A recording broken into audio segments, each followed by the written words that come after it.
the wicked prince. I still hear her screams at night. It was a sound that would haunt anyone who heard it, and I was one of the unfortunate ones. Long ago, in our village by the river, there lived a wicked prince named Kofi. He was handsome and charming, but his eyes held darkness. He enjoyed hurting people, and there was always a smile on his face when he did.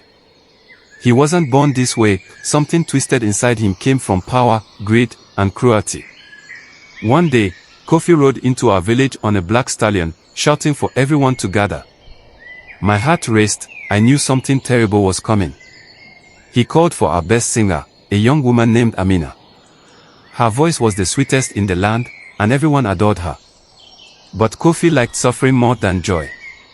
When she stepped forward, he demanded she sing for him. We all watched, holding our breath.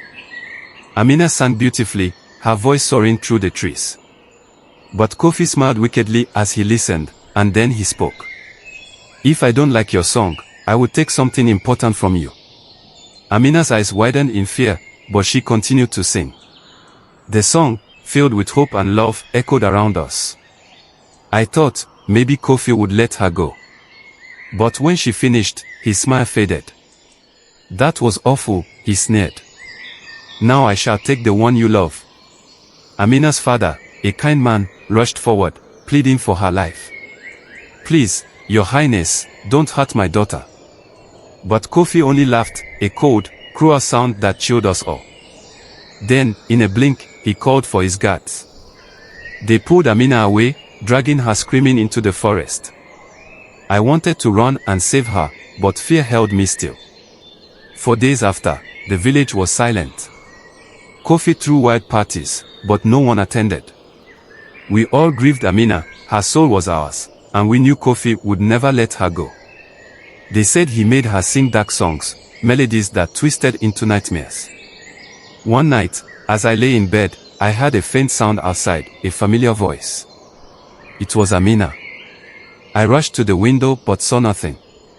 I opened the door, and there she was, standing at the edge of the forest. The moonlight made her look pale and ghost-like, her eyes full of sorrow. I can't stay, I'm trapped, she whispered. He won't let me leave. You must help me. I felt cold horror grip my heart.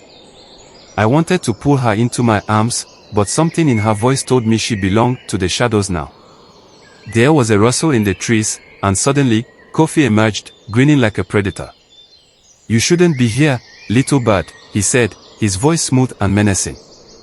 I've given her to the night. Then, without warning, he reached out. Amina cried out again, her scream piercing the night. With a shudder, she disappeared into the darkness. I stood frozen as Kofi turned to me, his smile wide and full of malice. Do not speak of this, or I will come for you next. Since that day, the villagers whisper about ancient curses and the wicked prince. I can still hear Amina's voice in my head.